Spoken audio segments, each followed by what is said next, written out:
มาเร็ววิ่งมาไม่มีใครมาหรอกมา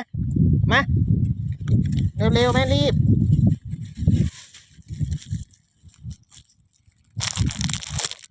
เอาอ่ะ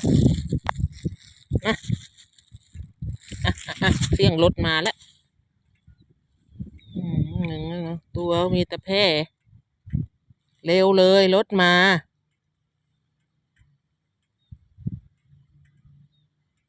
รู้จักความไหมเนี่ย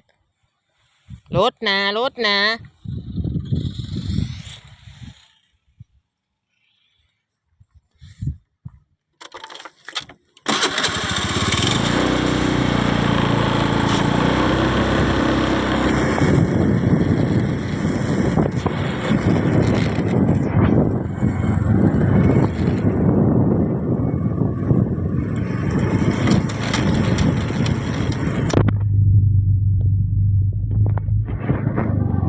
น้ำท่วมเต็มแล้ว